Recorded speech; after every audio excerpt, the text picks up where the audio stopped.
welcome to the show, LEW APOLLO. Thank you so much. Thank you so much for having me. Yeah, Appreciate it. I was telling you a little bit earlier, like, I don't know you, I don't know anything about you. Yeah.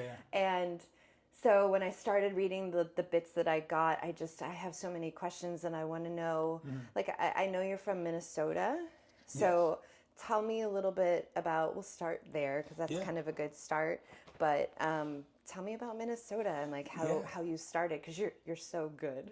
Oh, thank you so much. I appreciate I have you so much saying to that. say about your music, but I'll say that in a second. Well, thank you. Thank you Baby for saying steps. that. But yeah, no, absolutely. Born and raised in Minnesota from a very, very small town, about 500 people. Really? Yeah. I graduated with 42 people, I think. What's the name of the town? Barnum, it's called. Barnum. Yeah. Okay. A cute little town.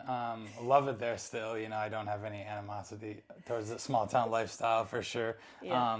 That's definitely where I'm from, and it kind of, you know, my upbringing was very like normal, I guess. I was very into sports as a kid and stuff because that's all there was in the town, is to be really very active and very like, you know, sports was everything. And so growing up there really like shaped me who I am, though, because I'm very much like a people person. I'm very much a down to earth a guy, and like, you know, I definitely, probably to a fault, I don't vouch for myself. You know what I mean? Because I feel like in the city you have to like kind of like shape your way and everything, and really vouch for yourself. Hustle and everything.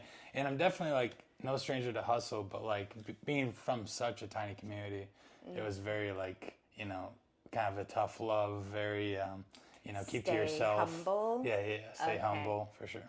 Well, it's very interesting then that you project into this career. Right. Something in you had to, I mean, do you feel like you've always had this spark of this part I of always you? thought I wasn't gonna do something so like mundane, I guess. Like I knew I would do something different in life and not just like work like a day job and like that was gonna be end all be all.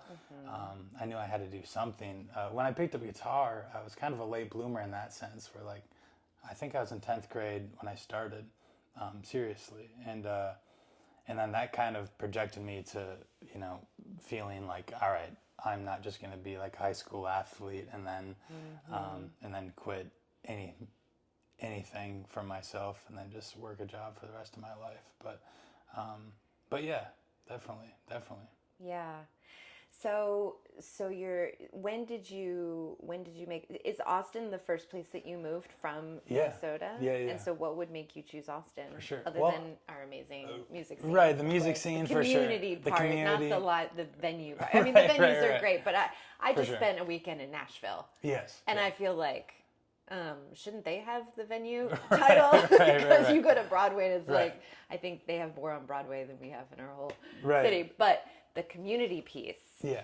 No, that was awesome. Yeah, that was such a shock because being from such a small town, it almost felt like a small town, even though like it was such a shock to be in a big city Here? and everything.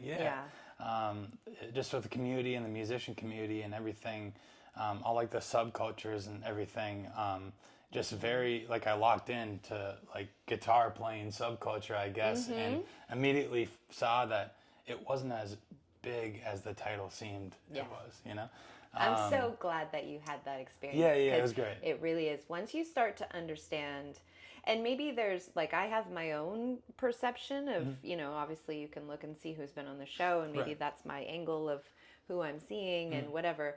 And I know that there are other sub groups and cultures and like offshoots of people, but I'm so glad that you landed seeing that and feeling that, because it isn't really a big feeling here in this town. You kind of can easily dive in. Right, and I feel like Austin's like a big little city as well. Like it, I mean, it sounds crazy to say, probably for any of my hometown people watching, but it does feel like that. It still feels like South Austin, especially like Congress and everything, some clubs. Continental Club up in the gallery. Right, exactly. You got to go on a Friday night when David Jimenez. Do you know it's David awesome. Jimenez? Yes, yeah. It's church. Yeah, I mean, it's like incredible. that is what it's all about. I don't know him personally that well, but I think I've seen him around. He would love. I consider him a friend, a dear friend.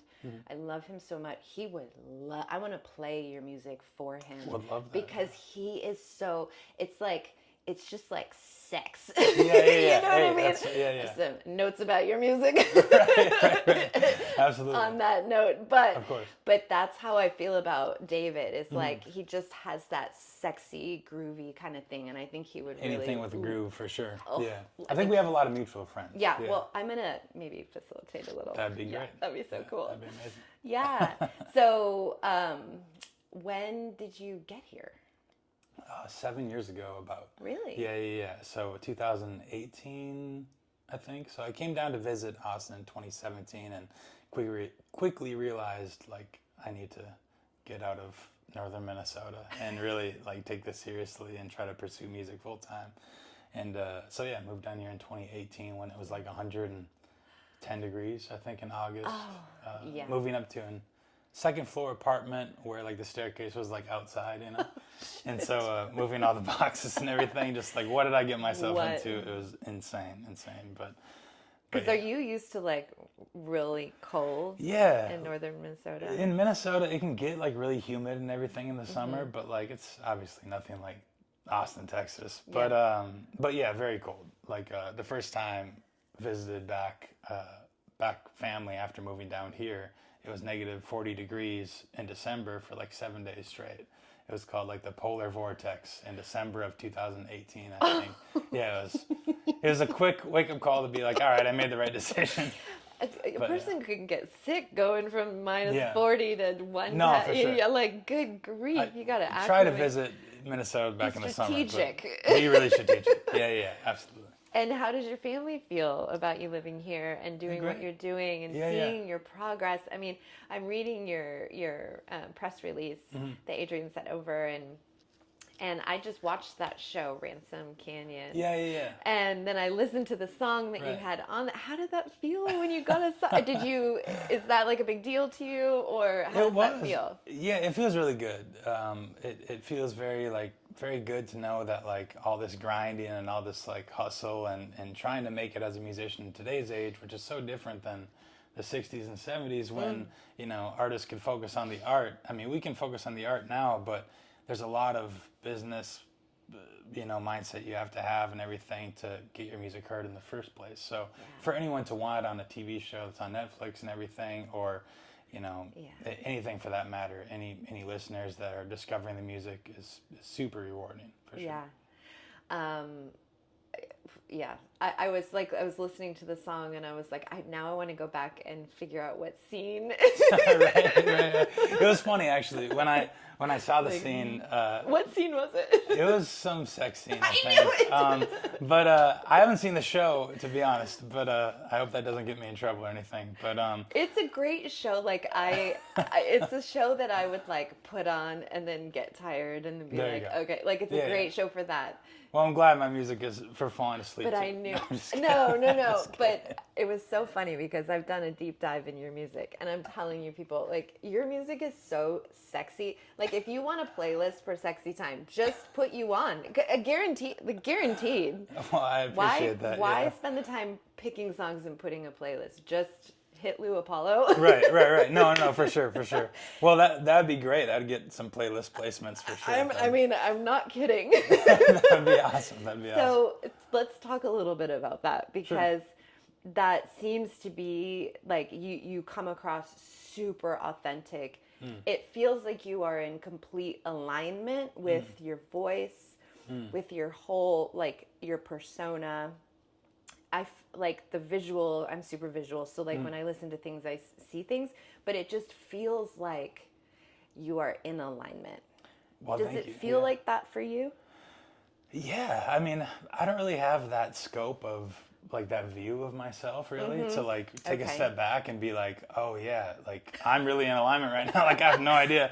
Like, but you know, it's mainly just like trial and error and like what inspires me. And I'm just really doing, I guess this is a testament to what you're saying, is that I really just do what I guess want in music, like sonically.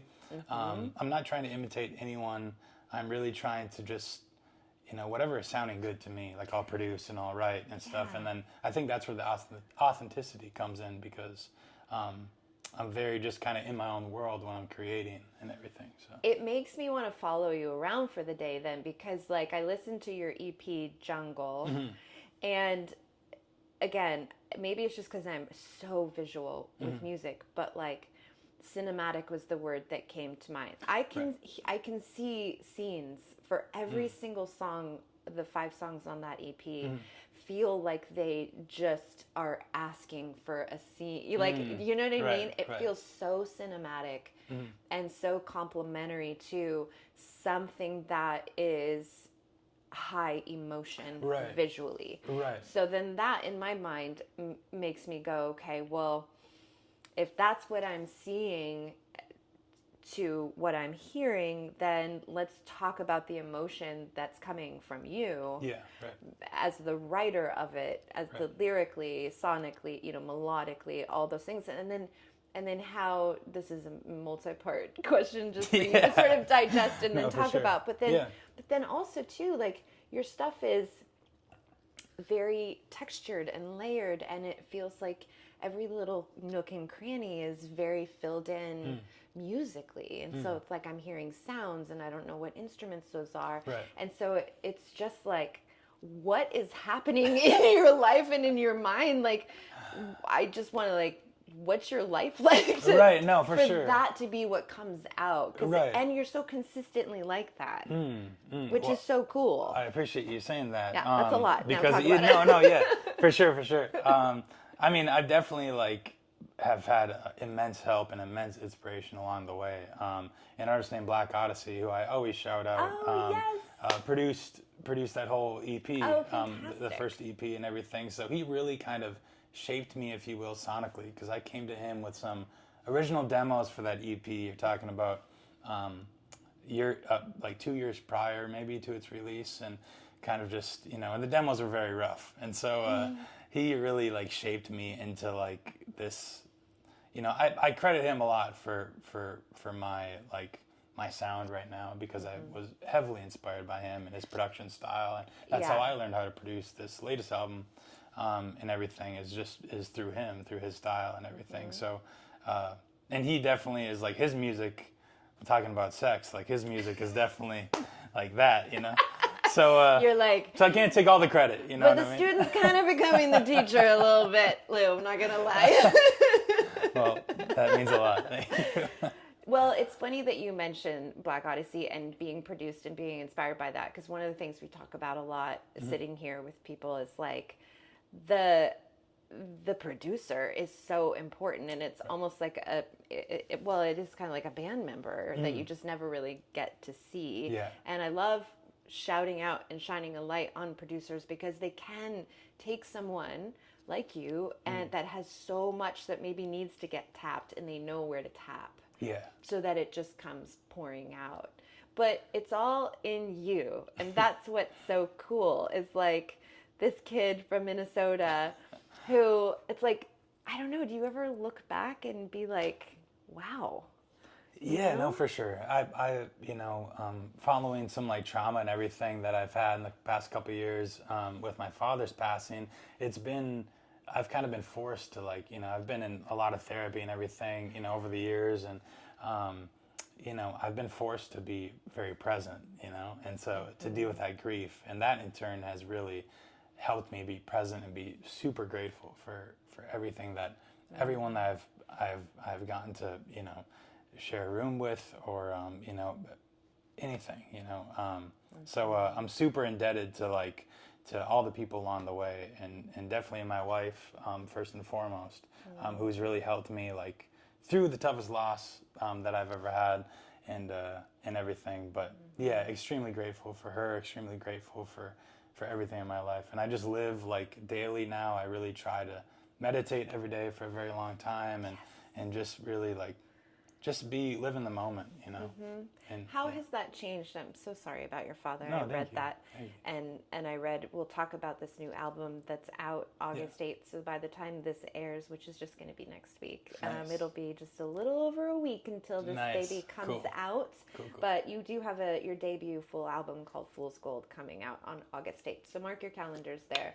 But I read that the death of your father was a huge catalyst, impetus Right. for this.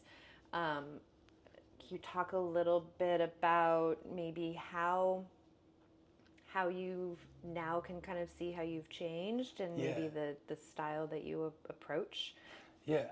how that's changed? No, for sure, for sure. It's definitely like he really shaped like obviously the man I am today and everything, and you know, with being a great father, the upbringing and everything. But you know, his loss really shaped me musically in a way that I wouldn't have ever imagined, because you know, he was really the musical figure in our household growing up. He played guitar and everything, and you know, listened to all music, and he really was like not biased towards any style of music, which is really cool because like a lot of people are, I feel. Yeah. And so that's why like I listen to everything now is because of him, and I think I kind of have to credit that upbringing to you know, my production being influenced by Latin to soul to rock to folk, you know, to hip hop, I guess. But yeah. What about lyrically? How's that changed? Yeah, no, for sure. Definitely like all the themes on this album were definitely like, if not directly, indirectly hinting at, you know, what I was about to go through or what I went through, depending on when I wrote the song. A few of the songs, for instance, Die For You, which is one of the last tracks, second to last track on the album, I wrote a month before he passed, and that was very much from his perspective, dealing with what he was dealing with. And it was very like spiritual in a way. When after he did pass, I went back and listened to that song, and unbeknownst to me, I had produced it in a way that was very heartfelt, and there was actually a sample in there that really you know, kind of really hit me hard, which was, you know, kind of like this, you know, it was a gun cocking sound effect that I had in the song, and I left it in the song because, you know, I didn't know that that was going to be the foreshadowing to his passing. And so it was very, you know, it was a very spiritual experience. And, you know, I made a post on Instagram today, actually, that was talking about how this album's creation was the hardest thing I've ever been through. Obviously, my father's passing was, but this was an easy second to relive all these experiences and everything and relive my trauma and his passing. But out of it, you know, he's given me a great record. And so I'm very thankful for him for, you know, just inspiring me continuously and really giving me the courage growing up and everything to finish something like this, because without him, I wouldn't have, you know, I probably would have just given up. So yeah. Do you feel him around yeah, you? absolutely. Do you Absolutely. feel him through? I feel like he's totally here. No, for sure, and for with sure. you. I definitely do. He actually visited Austin many times when I was just playing like cover songs on 6th Street. Oh. He visited many times and always was the biggest encourager and supporter. But absolutely, we went on a mini tour in the Midwest, back to Minnesota last couple of months ago. And yeah, we played like a hometown show and everything, and you know, all the people that knew him and knew me and my upbringing were all there, and so it was a very emotional time. And you know, this record is a very dark and you know, heavy record, I guess, if you will, at times. And but the outcome that I'm trying to say here is a positive one. You know, it's triumph through grief and triumph through trauma and, you know, triumph through depression and everything. But so I look at the record as a positive experience. So. Well, I think just the act of you sitting with, like, let's just take it to the front of the train. The fact that you can sit with the grief, sit with the trauma, right? And then write about it. Right. And then make it a song. And then perform the song and produce the song and feel that it needs to sit on an album and be released. Like that progression, that's what's important. Like we are all going to get to make that our own. And so that's another gift. Like there's so many gifts on this train for this record, but it starts with you sitting and and doing it, I wouldn't say the right way, but certainly the healthy way. Right. No, certainly yeah. if you're going to squeeze as much juice out of this thing Right. that is life, Right. which nobody escapes it clean and Right. free of hardship and Amen to trauma that, yeah, and pain. absolutely. But like, isn't it crazy that that's where we get the most gold? Yeah. Yeah. And like, what? Yeah. I mean, we know that, I think, conceptually, but when we go through it, it's a whole different experience when we arrive at that conclusion of going like, oh, wow, there's so much gold here if I see it and if I grab it and sit with it. Yeah. And I feel like you did that so beautifully. Well, thank you. Yeah, you know, my favorite song of all time is Ooh La La by the Faces. I don't know if you know that song, but it's because it's such a simple song, but it tells a simple story that, you know, you can't hear about the trauma or hear about your difficult life without going through it. You know, wish that I knew what I know now when I was younger. And it was so true in this instance where like I was trying to write from a place of depth and reality and all this prior to his passing. And I felt like I was kind of like, you know, I felt like I wasn't as deep of a writer for sure, obviously. And then this happens and, you know, it really kind of opened up, I think, just a new depth to my life, and not just songwriting, just like living and love and, you know, positivity, gratefulness, presence. And so it's just, you know, it's really kind of like a weird silver lining, if you will, and really a blessing that he keeps blessing me with. So yeah.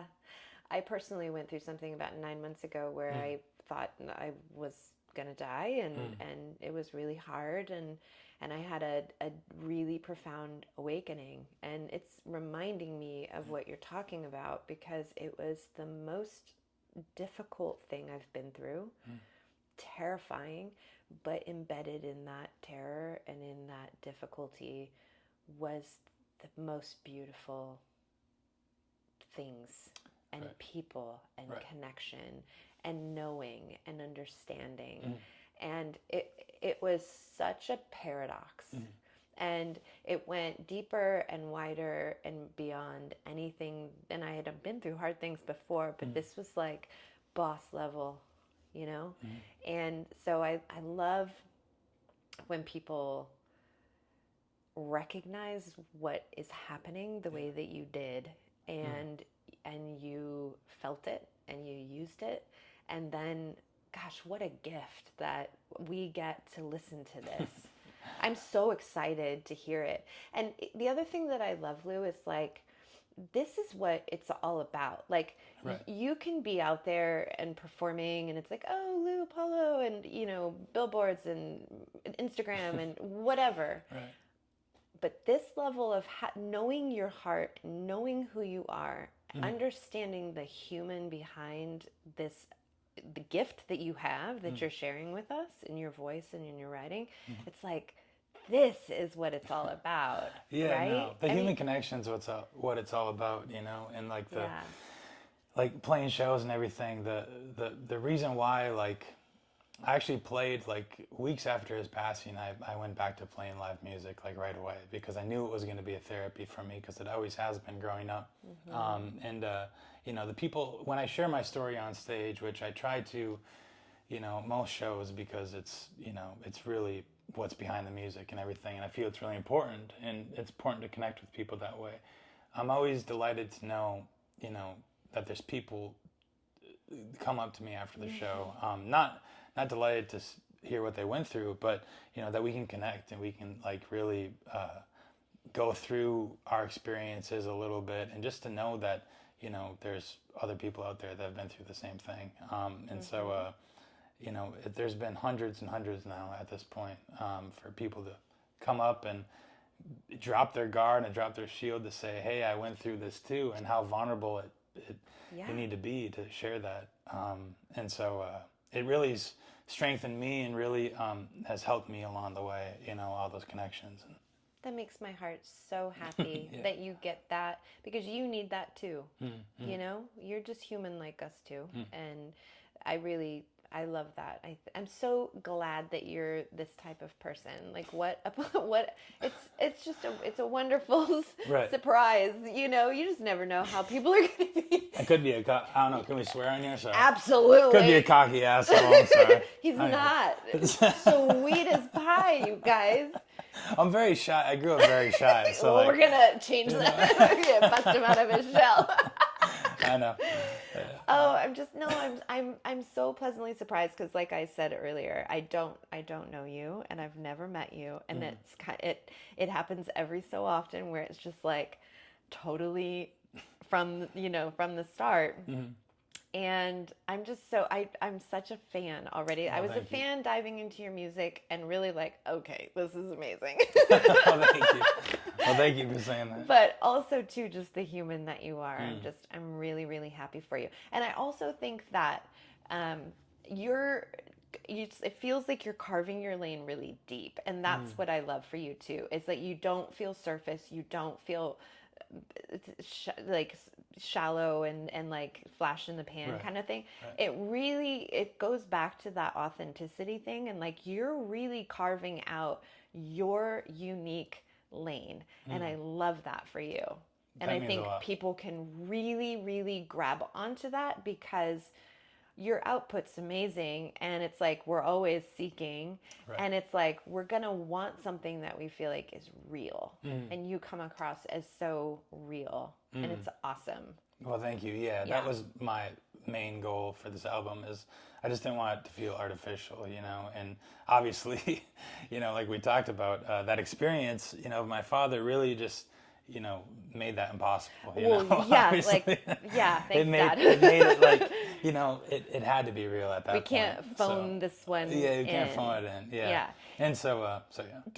Was it ever a consideration, or would you even have been able to do a project and put out an album where you just were like, actually, I'm just not going to think about my dad's stuff. I'm just going to compartmentalize and I'm just going to go over here. Was that a thought at all? No.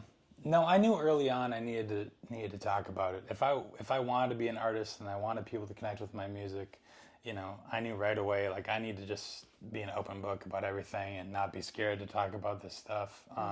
Because that's what, you know, my mom, you know, one of the most lovely people in the world, she is such an open book to everyone. And so, like, growing up, she always was, like, helping people. She's so loving and everything. And so, like, I knew if I'm going to be her son, I know that I'm going to be, you know, she's Greek and Italian, and that's, you know, what obviously what I am. And so I think it's maybe culturally or something that we're just very no bullshit. No bullshit. No, and I it's love very it. kind of just real. Yeah. And you know, my wife is too Italian, so I love it. So yeah, I'm surrounded by that energy, so I have to just be real. Awesome. Say hi, Mom. I love how you smile when you talk about your parents. Yeah, I do. Yeah, you just like absolutely light up. What a gift. Yeah, no, I had a good upbringing, you know. Very supportive parents in music and everything, and day-to-day life. So I'm very blessed that way. Like, I'm very lucky to be born, you know, with that support and that energy, you know, around me and everything. And I have an older brother who's my best friend and everything, and so we connect in different ways too. And it's just it's awesome, you know. And it's really shined through the music too in that way. So I'm so happy. So what is coming up? So again, you have Fool's Gold, which is your debut full album, right? How many songs do we get on that bad boy? 9 songs. Awesome. And that is out everywhere on August 8th. What's the plan for the release? You know, everyone kind of has different, how do you approach a release? No, for sure. So August 7th, will this be up by August 7th? Yes. All right. We're doing our Antone's release show. Awesome. With our good friends Brother Thunder are opening up, and they're a fantastic band. But tickets are pretty cheap, you know, for a live show and for an album release show at that. And so that's always a fun place to play. But we're doing a lot of stuff, man. You know, August 8th, we're also doing a Waterloo in-store performance. We're going to play a few songs. Awesome. And later August, I think this is announced, we're doing I forget a festival, Meadowfest by okay. KATX Nice. in Austin as well. And we're just keeping our calendar filled and everything. Have a lot of stuff coming down the pipeline. A lot of music videos coming. We just shot a music video last weekend for one of the tracks, and they're going to be sprinkled, released throughout August and September. Awesome. But yeah, I'm big into visuals and everything, as you could probably see. Yes. I'm really into style. I'm very into music videos and the story, and like you said, like cinematic, like needs a visual pairing. So yeah, that, and then gonna jump on album 2 really soon. So did I see something on Instagram about how you were already writing or recording album 2? Trying to, yeah. Okay. Yeah. So yeah, that's it's a balance, you know, to be an artist today with the business side and everything, but keeping your chops up writing and everything. Yeah. So like I tried to write all the time, and so I'm always compiling new songs and trying to work them into our live show or you know, next project and everything. But yeah, I'm always trying to compile stuff. What's the criteria for you when you know, like I was listening, I saw a clip of John Mayer on his podcast, and he was talking about like how a song makes the cut and gets recorded, right? And how it doesn't. But what's the criteria for you when you're writing? Since you are prolific in writing and you have a bunch, how do you know when something is worth pursuing or not? Yeah, I think it goes back to feeling, you know? Like if I'm feeling the song, and if it's striking a chord within me, then I'm gonna feel comfortable enough to put it out. I forget what band said it, but I'm sure a lot of artists have said, you know, like, I just put out stuff that I like, and so like if it makes me feel something, then I'm gonna put it out. So that's what the criteria is for me personally. But anything that I'm vibing with or grooving on, you know, like I'll try to work further, you know. You get stuck in your head a little bit. Exactly. You find yourself. The Beatles said, like, you know, if they couldn't like record their songs, you know, many days when they're just playing guitars in a room. So like if they could remember it the next day, totally, then they would keep it because like then it's a memorable song. Yeah. They didn't write memorable songs for them to be memorable. They wrote them because they needed to remember them. Yeah. Literally need to. It's like, do you ever like? Because I also write songs and stuff. Oh, nice. Yeah. Just finished one and it's so good. Awesome. But do you ever like you're like laying down at night and something comes to you and you're like, I should really grab my phone and write that down, and then you don't, and you're like, if it's good enough, I'll remember it. Yeah. I have a little bit of that, but now I'm like, Kat, no, you need to write it down. Exactly, because you really convince yourself that, I'll remember it. Yeah, and then it's just nothing. Gone. It was like, this is amazing. Right. And then I just had that like a couple nights ago, I think, and like as I was waking up, like in like a dream, I was like thinking of something. I'm like, oh yeah, I'll remember. No. I'll dream. The only time, so I'm like lyricist only. I don't do melodies, but I will dream them. But then I don't know. But then I don't remember them, or I don't know how to articulate it. You know what I mean? Right. It gets stuck in Right. Right.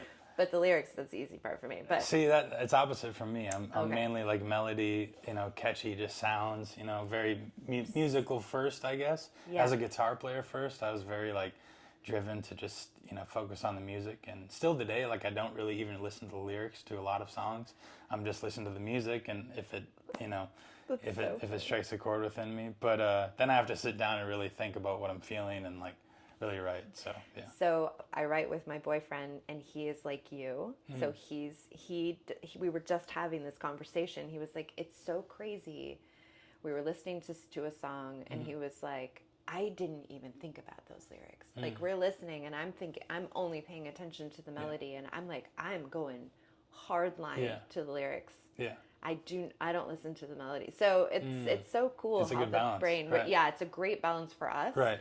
For sure. You know, my wife co-writes a lot of the lyrics as well.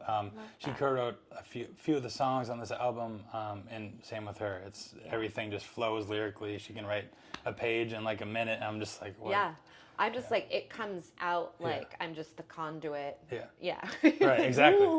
Yeah, that's but awesome. how awesome that you got, like, you know, you can play catch with that melody, and that's the net. You can just like scoop up her lyrics. I Right. love that. Right. How For sure. beautiful. No, for sure. Yeah, we tried to write a lot. I think she co-wrote like 2 of the songs off the album.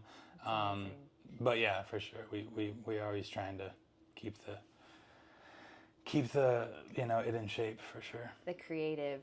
Yeah, it's nice to have that part of the relationship too, don't you think? Where it's like you have the relationship, but then you can also put on the collaborative piece. We love that. That was fun when we discovered that we had that. It was like, oh, wow. Yeah. Another dimension and kind of corridor that we can go down together. And it's so, because when you collaborate with people, it's usually obviously a safe space, but sometimes you don't know how that's going to go. Right. So I love that you have that too. Yeah, no, for sure. For sure. It's awesome.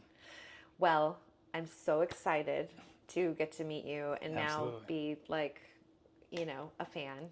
Oh, well, thank you so and much. a cheerleader, front row. Well, thank you. I want to try to go to Waterloo for your Please, in-store. That's That'd be on awesome. August 8th, Yes. right? Do you know what time it is? If not, I can find out and post it. I think you better find out and better post it. I don't find want out. to get it wrong. Yeah, I think it's yeah, like yeah. 5 or something. Yeah, but, I love those in-stores. Yeah, they're super cool. So They're super, old when I school. first moved to Austin, I went to a couple like the first month I was here, and now we're playing one, so it's really cool. That must feel really cool. Yeah. You have arrived. I guess so. Arrived at Waterloo. Yeah. I love it. Well, thank you so much for Thank coming you. on. An absolute pleasure to meet you, a and I'm pleasure to so meet you. excited. All right, LEW Apollo, everyone. Thanks for watching. We'll see you next time. Bye.